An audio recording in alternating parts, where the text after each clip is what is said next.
दोस्तों, मैं दीपू कुमार आज आप लोग के बीच एक और नए वीडियो के साथ उपस्थित हूँ। और आज हम इस वीडियो में बात करने वाले हैं 11th के मैथ के बुक का फर्स्ट चैप्टर के बारे में, जिसका नाम है सेक। और इस चैप्टर की अगर बात करते हैं तो एग्जाम के व्यू से बहुत ही इंपॉर्टेंट चैप्टर है, इसीलिए इस वीडियो को अच्छी तरह से देखिएगा। अगर हम समुच्चय की बात करते हैं तो सुपरिभाषित वस्तुओं का संग्रह समुच्चय कहलाता है। सुपरिभाषित वस्तुओं का संग्रह अर्थात सुपरिभाषित का मतलब होता है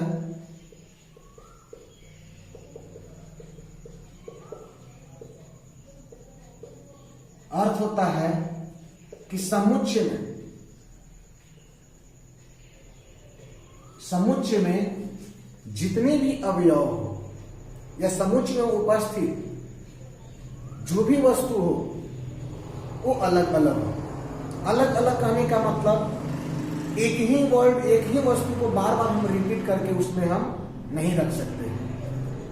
जैसे कहने का मतलब ये है कि किसी वस्तु या किसी संख्या, किसी भी टर्म का उसमें पुनरावृत्ति नहीं की गई हो।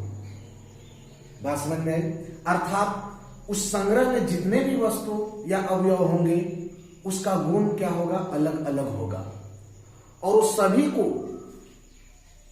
एक साथ मिला करके एक समूह में रखा जाए, एक संग्रह बनाया जाए, वही हमारा क्या कहलाता है, समुच्चय कहलाता है।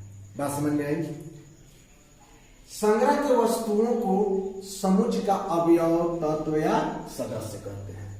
जैसे संग्रह में जो भी वस्तु शामिल होगा, जो भी टर्म शामिल होगा, वो उसका क्या कहलाएगा, सदस्य कहलाएगा। जैसे कोई कहता है हमसे कि क्लास 10th में उपस्थित बच्चों का समुच्चय, क्लास 10th में उपस्थित बच्चों का समुच्चय, तो इसमें बच्चों जितना भी बच्चा है एक सुपरिभाषित है, क्योंकि सभी बच्चा का गुण क्या है, अलग अलग है। सभी बच्चा का गुण एक साथ नहीं मिल सकता है, लेकिन उस सभी का गुण क्या है, अलग अलग है। इसीलिए इस पूरी क्लास को हम क्या कर सकते हैं कि एक समुच्चय के रूप में है। और इसमें जितने भी स्टूडेंट है, क्लास 10 के जो भी हम बात किए, उसमें जितने भी स्टूडेंट है उसको हम कहेंगे उस समुच्चय का अवयव।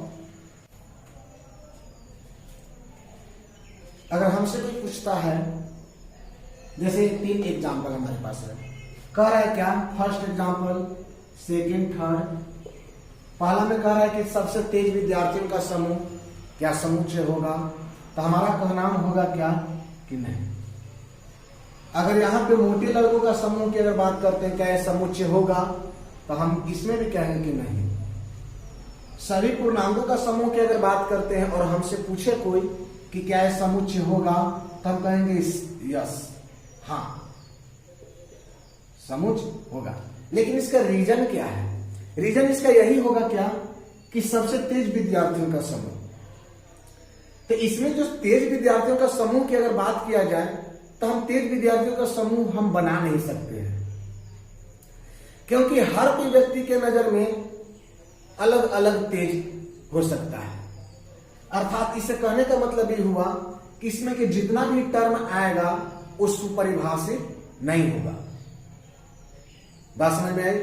उसी तरह से मोटे लड़कों का समुच्चय, कोई भी पतला आदमी कहेगा, पतला आदमी से थोड़ा सा कोई पतला व्यक्ति है, उससे अगर कोई थोड़ा सा मोटा है तो उसके नजर में वो मोटा हो गया। अगर उसके नजर में जो पतला के व्यक्ति के नजर में जो मोटा था, उसके से अगर कोई थोड़ा मोटा है तो उसके नजर में वो मोटा हो जाएगा। अर्थात इससे भी, इस क्वेश्चन में भी हमको सुपरिभाषित वर्ड कुछ मिल नहीं रहा है। मोटे लड़कों का समूह हम बना नहीं सकते, क्योंकि हर व्यक्ति के नजर में कोई अलग अलग क्या हो सकता है, मोटा हो सकता है। इसीलिए मोटे लड़के का समूह भी हमारा समुच्चय नहीं होगा। यहाँ पे सभी पूर्णांकों का समूह की अगर बात करते हैं तो यहाँ हाँ होगा, क्योंकि जितने भी पूर्णांक हैं वो सब अपने में अलग अलग गुण रखते हैं। और यहां से लेकर जितने भी पूर्णांक को अगर हम लिखते हैं तो एक पूर्णांक ही होगी, और उसकी समूह अगर बनाते हैं तो हम ये कह सकते हैं कि वो पूर्णांकों का क्या है, समूह है। जैसे मान के चलिए कि हम कोई समुच्चय लेते हैं, जैसे 1 2 3 4 5 6 ऐसे ऐसे अगर लेते हैं तो हाँ, इसको हम कह सकते हैं कि पूर्णांकों का समूह, या बोल सकते हैं कि प्राकृतिक संख्याओं का समूह है। तो ये सब संख्या जितना भी है, ये सभी का गुण क्या है? अलग अलग है। अर्थात जितने भी इसमें अवयव उपस्थित है वो क्या है? सुपरिभाषित है। इसीलिए ये हमारा क्या है? समुच्चय है। बात समझ में आई? उसी तरह से अगर हम बात करते हैं समुच्चय के निरूपण का, समुच्चय के निरूपण का, तो हम कैसे करते हैं? जैसे समुच्चय की अगर संकेत की बात करते हैं, समुच्चय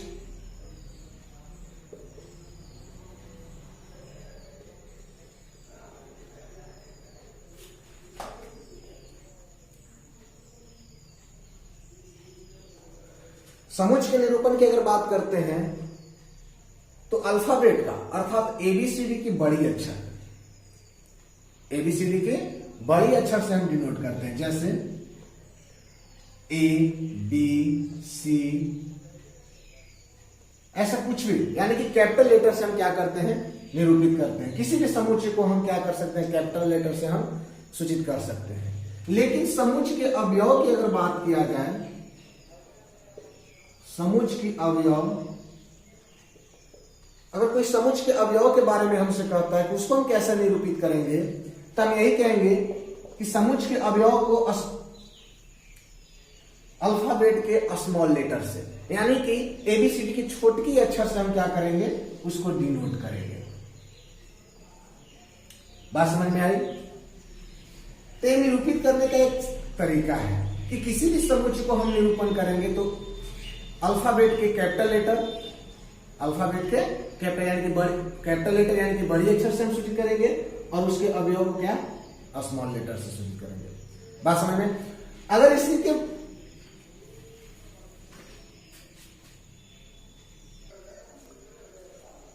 अगर इसी में बात करते हैं तो कुछ विशेष समुच्चयों के लिए संकेत की अगर बात किया जाए, जैसे एन से कहीं लिखा हुआ है, तो एन से हम ऐसे समुच्चय को सूचित करते हैं, अर्थात एन से हम ऐसे समुच्चय को सूचित करते हैं जो परिमेय संख्या है, यानी कि प्राकृतिक संख्या है, प्राकृतिक संख्याओं के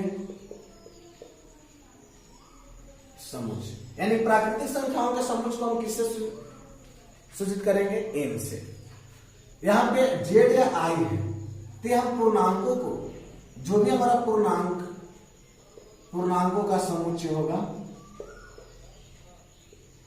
उसको सूचित करेंगे। यहां पे क्यू है, तो क्यू की अगर हम बात करते हैं तो क्यू हमारा परिमेय संख्या के समुच्चय को सूचित करता है। किसका? परिमेय संख्याओं का समुच्चय को सूचित करता है। यहां पे आर की अगर बात करते हैं तो आर यानी कि रियल नंबर, यानी कि वास्तविक संख्या, संख्याओं के समुच्चय को क्या करता है? सूचित करता है। यहां पे अगर हमको बात किया जाए जेड प्लस, जेड हम किसको सूचित किए थे? पूर्णांकों के समुच्चय को, लेकिन यही जेड पर क्या है? प्लस है। तो जेड प्लस का मतलब हुआ क्या? कि धनात्मक पूर्णांक जितने भी होंगे, धनात्मक पूर्णांक जितने भी होंगे उसके समुच्चय को सूचित करने में क्या करता है? मदद करता है। यहां पर अगर क्यू प्लस की अगर बात करते हैं तो क्यू किसको सूचित किया गया था? परिमेय संख्याओं के। तो जितने भी धनात्मक परिमेय संख्या होंगे, धनात्मक परिमेय संख्या के समुच्चय को सूचित करने के लिए होगा। अगर आर प्लस की अगर बात करते तो आर हमारा क्या था? वास्तविक संख्या था। तो वास्तविक, यहां पे इसमें क्या? प्लस का चिन्ह दिया हुआ है। तो प्लस के मतलब यही होता है कि धनात्मक जितने भी हमारा वास्तविक संख्या होंगे उसको सूचित करने में क्या करेगा?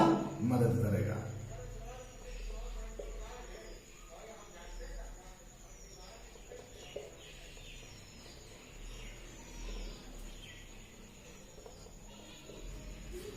यानी कि धनात्मक वास्तविक संख्याओं का समुच्चय क्या होगा? हमारा आर प्लस होगा। तो ये सब कुछ मानक टर्म का था, जो कहीं कहीं तो आप लोग को किताब में या क्वेश्चन में मिल सकता है। इसीलिए इसको अच्छे तरह से थोड़ा ध्यान में रख लीजिएगा, ताकि अगर कहीं मिले, ऐसे कहीं ए में लिखा हुआ मिले, जेड या आई लिखा हुआ मिले, या क्यू में लिखा हुआ मिले, are Z plus Q plus और आर प्लस लिखा हुआ मिले ताकि तो हम उससे पहचान सकते हैं कि किसका समुच्च दिया हुआ है। बात समझ में आई?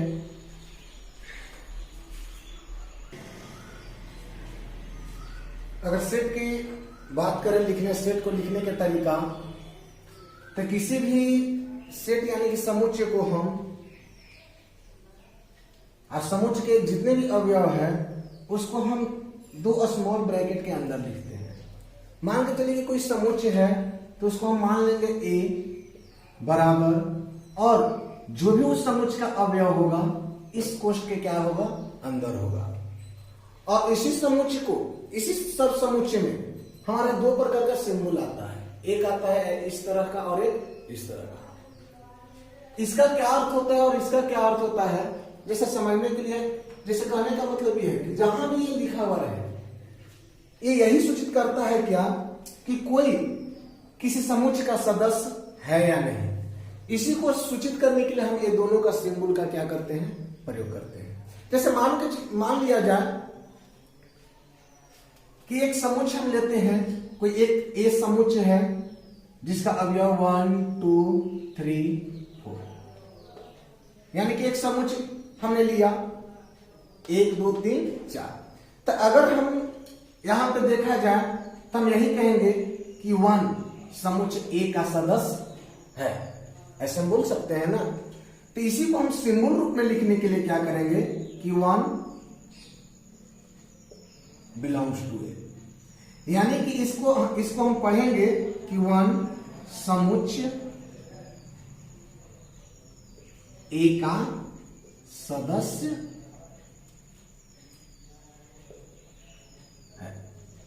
या इसी को इंग्लिश में अगर हम बोला जाए तो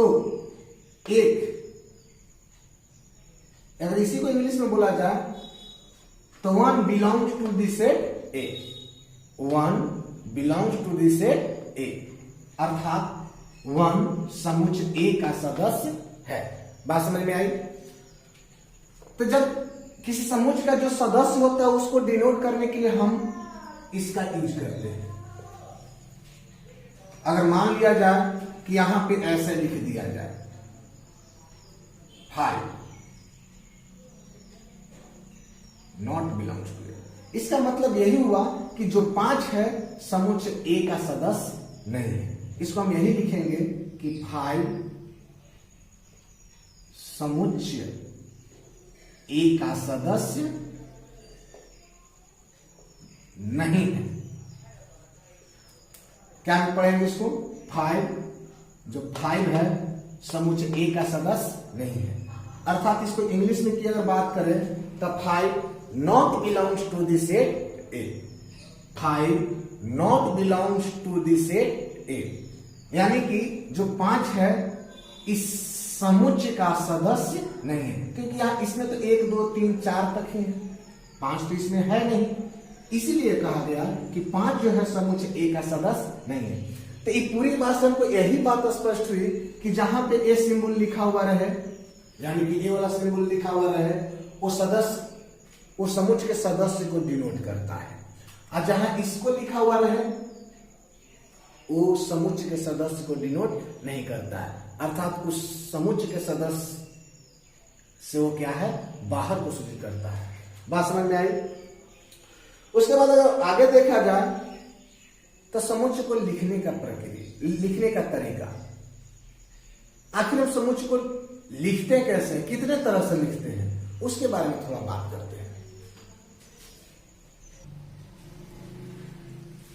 इसी में अगर आगे हम बात करते हैं तो समुच्चय को 2 रूप से व्यक्त किया जाता है। अगर समुच्चय की अगर यानी सेट की बात करते हैं तो उसको 2 रूप से हम क्या करते हैं, 2 रूपों में हम क्या कर सकते हैं, उसको व्यक्त कर सकते हैं। पहला है क्या, सारणी या तालिका रूप, या इसको बोलते हैं टेबुलर फॉर्म या रोस्टर फॉर्म। ये रोस्टर फॉर्म के नाम से ज्यादा प्रचलित है। बात समझ में? कहीं कहीं हिंदी में ही लिख देता है रोस्टर फॉर्म, कहीं कहीं इंग्लिश वर्ड में भी लिखा हुआ रहता है किताब में। दूसरा हमारा है प्रतीकात्मक या समुच्चय निर्माण रूप, अर्थात बोले तो सिंबॉलिक या set boulder form, set boulder form. तो ये सब, ये दोनों इंग्लिश वर्ड के नाम से थोड़ा ज्यादा प्रसिद्ध है, हिंदी वर्ड उतना कोई नाम नहीं लेता है, इसलिए याद रखिएगा रोस्टर फॉर्म और सेट बोल्डर फॉर्म। यहाँ पे अगर बात करें पहला का, ये फर्स्ट नंबर जो हमारा है, तो इस रूप में समुच्चयों को सभी अवयवों को मंझले कोष्ठक के अंदर एक एक करके कॉमा देकर लिखा जाता है। फिर से, यानी कि जो हमारा रोस्टर फॉर्म है, पहला रोस्टर फॉर्म है, उसको हम लिखने कैसे लिखते हैं, तो उसमें जितने भी समुच्चय में जितने भी अवयव होते हैं, समुच्चय के अंदर जितने भी अवयव होते हैं, समुच्चय के अंदर जितने भी अवयव होते हैं, उसको मंझले कोष्ठक के अंदर एक एक करके कॉमा देकर लिखा जाता है। एक एक करके क्या करके कॉमा देकर लिखा जाता है। जैसे मान के चलिए एग्जाम्पल हमारे पास यही है कि प्रथम 10 धनात्मक पूर्ण संख्याओं का समुच्चय को रोस्टर फॉर्म में लिखे, तो हम कुछ एक संकेत यानी धन पूर्णांक संख्या, तो कोई हम संकेत मान लेते हैं, कोई हमारा समुच्चय मान लिए ए है और एक मंझले कोष्ठ को हम बना, तो क्या करें, हमको प्रथम 10 धनात्मक पूर्णांकों का पूर्ण संख्याओं का समुच्चय, प्रथम 10 धनात्मक पूर्ण संख्याओं का समुच्चय को लिखना है रोस्टर। तो पूर्ण संख्या शुरू कहां से होता है, शून्य से, उसके बाद 1 2 3 4 5 6 7 8 9 1 2 3 4 5 6 7 8 9 10 10 हो गए। यानी कि जो ये लिखने का एक जो तरीका हुआ, जो हम इस तरह से लिखे, इस तरह से जो हमने लिखा, यही हमारा क्या है, रोस्टर फॉर्म है। बात समझ में आई? यही हमारा क्या है, रोस्टर फॉर्म। हमारा दूसरा क्या था कि समुच्चय निर्माण रूप। इसमें क्या होता है कि इस रूप में जितने भी सदस्य होते हैं, सदस्यों के बारे में एक साधारण गुण के प्रत्येक सदस्य द्वारा संतुष्ट हो। यानी कि जो समुच्चय दिया हुआ है उसको हम एक बार देखेंगे पहले कि सभी इसमें जितना भी अवयव मिला हुआ है वो किस गुण से संबंधित है, और जिस गुण से भी संबंधित होगा उसी के रूप में हम उस सेट को यानी उस समुच्चय को क्या कर देंगे, निरूपित कर देंगे। जैसे कहने का मतलब ये है कि यहाँ पे समुच्चय दिया हुआ है और लिखा हुआ है इसमें क्या, ए है, ई है, आई ओ यू लिखा हुआ है, तो इसमें हमें क्या देखने को मिल रहा है, और इसी को क्या लिखना है, सेट बॉलियन फॉर्म में लिखना है। तो इसमें ए है, ई आई ओ यू यानी कि 5 वर्ड लिखा हुआ है, और इसका अगर बात किया जाए तो ये अलग गुण को डिनोट करता है, जिसको हम बोलते हैं वॉवेल। इंग्लिश में क्या बोलते हैं, वॉवेल, और हिंदी में बोलते हैं स्वर व्यंजन या वर्णमाला के स्वर के नाम से जाना जाता है। तो इसको हम कैसे लिखेंगे सेट बॉलियन फॉर्म में, तो ये जो बी था, हम बी तो लिखेंगे ही लिखेंगे, बराबर है तो बराबर भी देंगे, छोटी कोष्ठ है तो छोटी कोष्ठ भी देंगे। लेकिन इसके अंदर की अगर बात करते हैं, इस पूरे समुच्चय को हम अगर एक्स मान लेते हैं, तो एक्स लिख करके फिर एक कॉम डैश देंगे, क्या देंगे, डैश देंगे, या अगर डैश नहीं देते हो तो 2 गो डॉट दे सकते हैं। बात समझ में आई? या डैश दे दिए, और यहां पे पुनः फिर से एक्स लिख दिया। एक्स को हमने क्या माना कि इस समुच्चय का अवयव है, तो एक्स क्या है हमारा, तो अंग्रेजी वर्णमाला का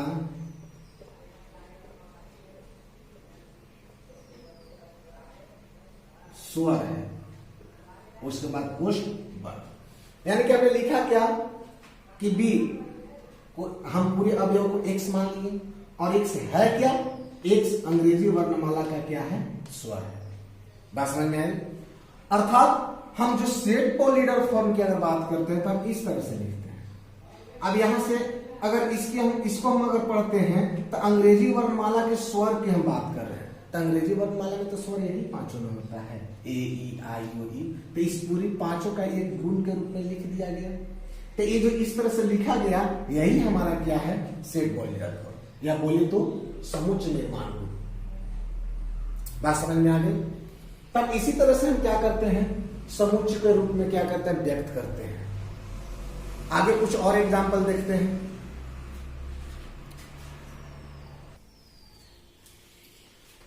आइए हमारे पास कुछ और एग्जाम्पल है। कह रहा है क्या कि निम्नलिखित समुच्चयों को रोस्टर रूप में लिखे। किस रूप में लिखे? रोस्टर फॉर्म में लिखना है। जैसे यहां पे फर्स्ट नंबर क्वेश्चन कह रहा है कि ए एक समुच्चय है, लेकिन किसका समुच्चय है? तो एक पूर्णांक है, यानी कि x एक पूर्णांक है और यह कंडीशन दिया हुआ है, यानी कि x जो पूर्णांक हमारा दिया हुआ इसी कंडीशन के अंदर में स्थित है। जैसे कहने का मतलब यह है, और इसको क्या करना है? रोस्टर रूप में लिखना है।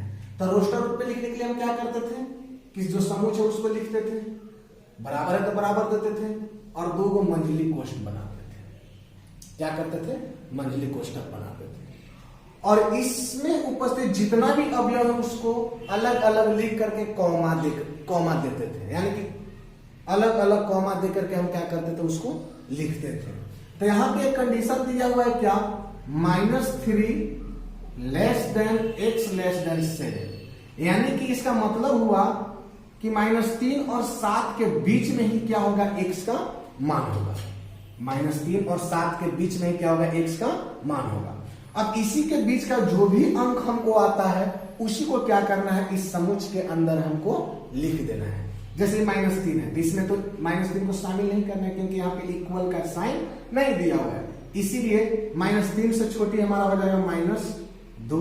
इसके बाद अगर बात करते हैं -1 आता है, फिर 0 आता है, फिर +1 2 3 4 5 6 तक 7 को शामिल नहीं करेंगे। 7 को इसलिए शामिल नहीं करेंगे कि यहाँ पे इक्वल का साइन नहीं है, बराबर का साइन नहीं है। अगर ऐसे रहता तो हम 7 को भी क्या करते हैं? शामिल करते हैं, अर्थात हम इसको ऐसे लिख सकते हैं और यही हमारा क्या हो जाएगा? आंसर हो जाएगा। बात समझ में आई? अगर वीडियो अच्छी लग रही हो तो प्लीज इसे लाइक, कमेंट और अगर चैनल पे नए हो तो प्लीज इसे सब्सक्राइब जरूर कर दीजिएगा, ताकि इससे हमें कुछ मोटिवेशन मिले और इस तरह के वीडियो और हम आप लोग के बीच रख सके। उसके बाद दूसरा क्वेश्चन की अगर बात करते हैं, सेकेंड नंबर क्वेश्चन का, तो इसमें क्या कहा जा रहा है? हमारा कोई सेट है बी, हम बी को लिख देंगे। उसके बाद कह रहा है क्या कि x कोई समुच्चय का अवयव है और x है क्या? तो x 2 अंकों वाली प्राकृत संख्या, 2 अंकों वाली प्राकृत संख्या है, लेकिन कंडीशन दिया हुआ है क्या कि और अंकों का योग कितना होना चाहिए? 8 होनी चाहिए, यानी कि 2 अंकों वाली लेना है। जैसे 11 12 13 ये सब क्या 2 अंकों वाली प्राकृत संख्या है, ये सब क्या 2 अंकों प्राकृत। तो ये सब नहीं होगा, कंडीशन के साथ हमको लेना है कि अंकों का योग कितना होना चाहिए? 8 होनी चाहिए। जैसे यहाँ पे 1 1 लिए तो क्या 1 1 को जोड़ेंगे तो 8 आएगा? कभी नहीं आएगा। 2 1 को जोड़ेंगे तो 8 आएगा? नहीं आएगा। 1 3 को जोड़ेंगे तो 8 आएगा? नहीं आएगा। अर्थात ये 2 अंकों की तो प्राकृत संख्या है, लेकिन अंकों के जोड़ना पर हमारा 8 नहीं आ रहा है। तब को वैसे संख्या को यहाँ चूज करना है जिसको हमको जोड़ना पर, अंकों को जोड़ना पर कितना आ जाए? 8 आ जाए। तो सबसे पहले हम देखते हैं, तो 1 7 17 सबसे पहले मिलेगा, 2 अंकों की संख्या है। ये अंकों को जोड़कर देखेंगे तो 7 1 8 आ गया। उसके बाद 1 से 10 के बीच में एक संख्या मिला, 20 से 30 के बीच में हमारा 26 मिलेगा। 2 अंकों की संख्या प्राकृत संख्या तो है और दोनों को जोड़ा पर 8 भी आ रहा है। 2 उसके बाद 20 से 30 तक में और कोई संख्या हमको ऐसा नहीं मिलेगा जिसको 2 अंकों के जोड़ा पर हमको 8 आए। उसके बाद हमारा 35 44 53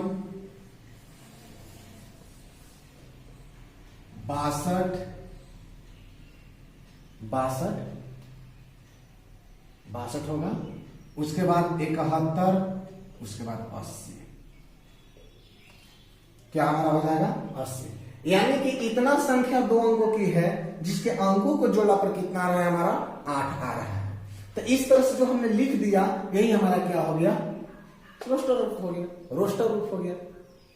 बात समझ में आए?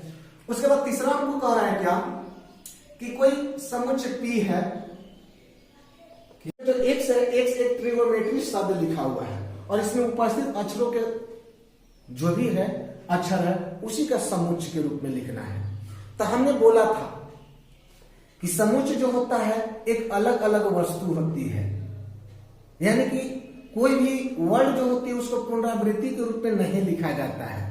तो ये जो ट्रिगोमेट्री लिखा हुआ है इसमें कुछ ऐसा भी वर्णमाला है, ऐसा भी अक्षर है जो 2 बार प्रयोग किया गया है, तो हम उसको 2 बार नहीं लिखेंगे, हम उसको एक ही बार यहाँ पे डिनोट करेंगे।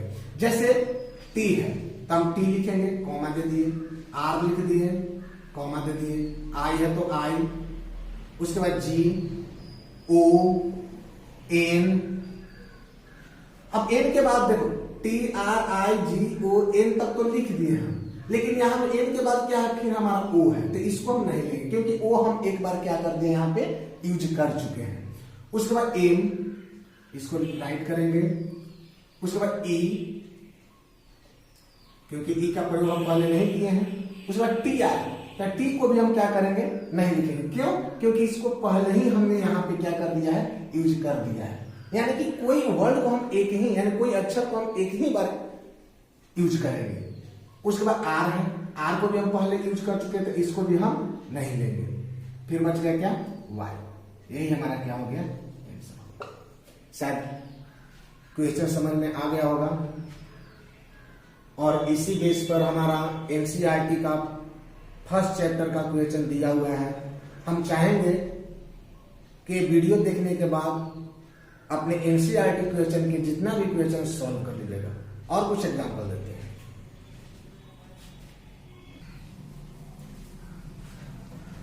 हमारे पास 3 और क्वेश्चन है। कह रहा है क्या कि निम्नलिखित समुच्चयों को समुच्चय निर्माण रूप में लिखे। समुच्चय निर्माण करने का मतलब वही सेट बॉर्डर फॉर्म के रूप में लिखना है। अब यहां पे 3 क्वेश्चन दिया हुआ है, इसको सेट बॉर्डर फॉर्म के रूप में लिखना है। अब कैसे लिखेंगे ध्यान दीजिएगा। पहला हल कह रहे क्या कि ये 20 समुच्चय है और इसको एक बार पहचान कर देखेंगे कि है क्या है। तो दिया हुआ है क्या, 1 है, 4 है, 9 है, 16 है। यानी कि हमको देखने को मिल रहा है कि 1 है, उसके बाद 4 है, फिर 9 है। यानी कि किसी न किसी का वर्ग है, किसी न किसी का वर्ग है। और वो भी जैसे कहने का मतलब 1 का वर्ग, 2 का, 3 का, 4 का, यानी कि संख्याओं का क्या होते जा रहा है, वर्ग है। तो इसको हम कैसे लिखेंगे, तो हम मान लेते हैं कि लिखने का तरीका क्या था कि सबसे पहले x देंगे, उसके बाद या तो ऐसे देंगे, डैश देंगे, और नहीं तो हम क्या करेंगे, इस तरह से 2 बिंदु दे देंगे कौन। उसके बाद पुनः लिखेंगे x बराबर n के पावर 2, यानी किसी संख्या का क्या है, वर्ग है। जैसे देखिए 1 का वर्ग है, 2 का, 3 का, 4 का, यानी कि कोई n जो है, n कहने का मतलब यहाँ पे बड़ी n लिख देते हैं। n कोई प्राकृतिक संख्या है और उस प्राकृतिक संख्या का क्या है, वर्ग है। यहां पे लिखेंगे जहां पर n एक प्राकृतिक संख्या है।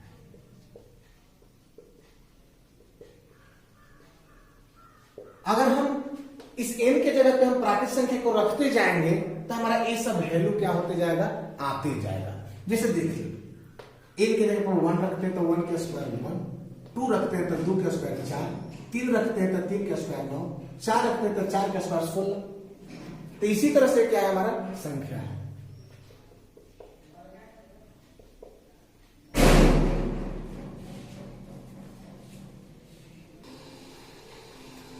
उसी तरह से दूसरा क्वेश्चन की अगर बात करते हैं यहाँ पे, तो हमसे दिया हुआ कि कोई एक समुच्चय है A, इसमें कुछ अंक दिया हुआ, कुछ अंक दिया हुआ है, जैसे -1, 0, 1, 2, 3 और कहां तक जाना है, 8 तक। तो यहां पे तो ये क्या है, माइनस है, 0 भी है, 1 भी है।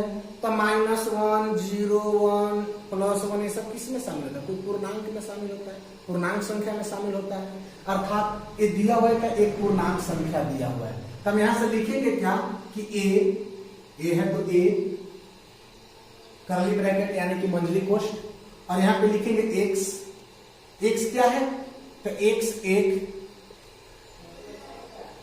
पूर्णांक संख्या है।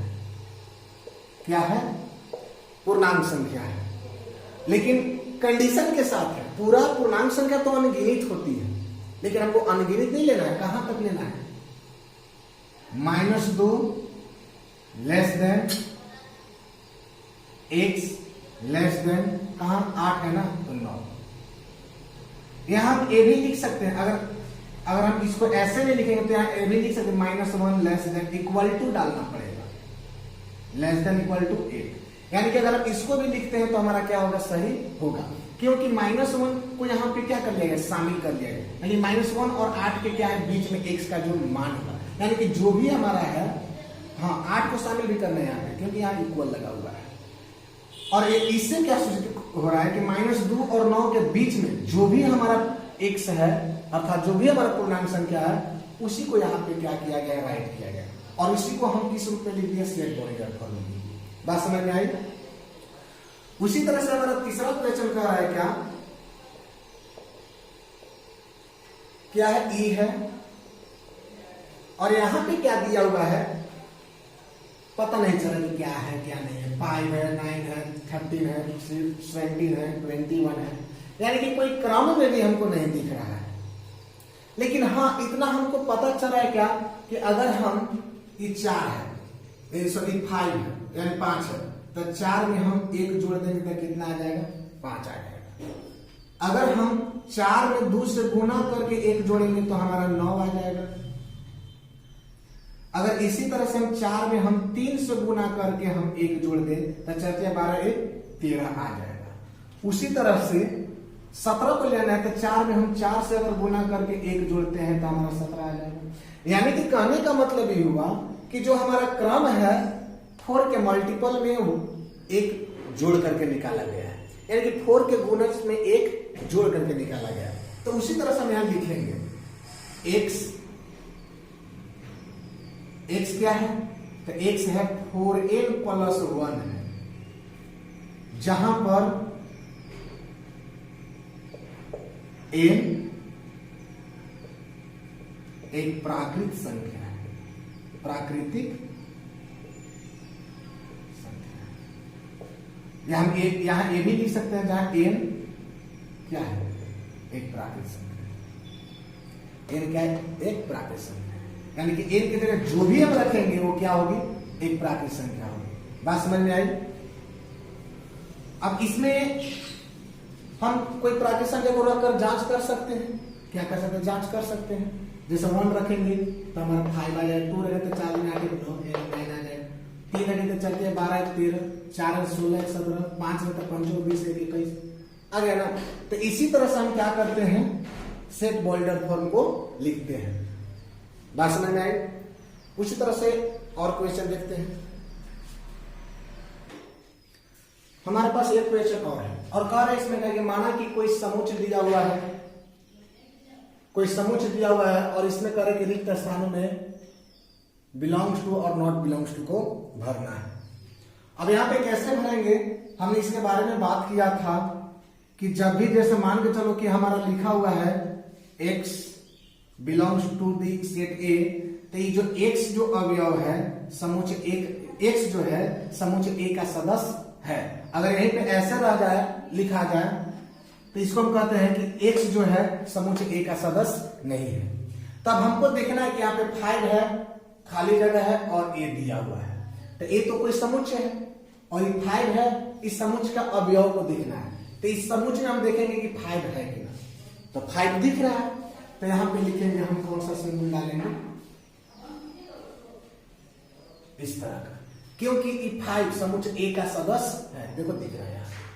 उसी तरह से 8 समुच्च ए का सदस्य है कि नहीं, इसमें देखना है एक बार। अगर इसमें 8 नहीं है तो यहां पे हम क्या लिख देंगे, 9। उसी तरह से यहां 0 समुच्च ए का सदस्य है कि नहीं, इस समुच्च में हम देखेंगे कि 0 है कि ना, तो इसमें तो दिख नहीं रहा है, तो नहीं दिख रहा है तो हम क्या लिखेंगे यहां पे। उसी तरह से इसमें देखते तो 10 क्या है, इसमें नहीं है, इसमें नहीं है, तो यहां भी हम लिखेंगे क्या, इस सिंबल को डालेंगे। उसी तरह से अगर 5वां क्वेश्चन कर दे कि 6 खाली जगह ए, तो हम क्या करेंगे, इसमें देखेंगे 6 है कि नहीं। अगर 6 दिखता है तो हम क्या कर देंगे, belongs to, 6 belongs to this set A, यानी कि 6 जो है समुच्चय ए का सदस्य है। बात समझ में आई? तो आज इस वीडियो में इतना ही। इसके आगे हम सेट में अगले वीडियो में लेकर के आएंगे कि सेट के प्रकार, सेट कितने प्रकार के होते हैं, उस पे हम सभी पे क्वेश्चन कराएंगे। तो प्लीज उस वीडियो को मिस मत कीजिएगा। यानी कि नेक्स्ट दिन, यानी कि कल हम अगले वीडियो को लेकर के आएंगे। अगर ये वीडियो अच्छी लगी हो तो please subscribe, please like, comment और सब्सक्राइब जरूर कर दीजिएगा। धन्यवाद।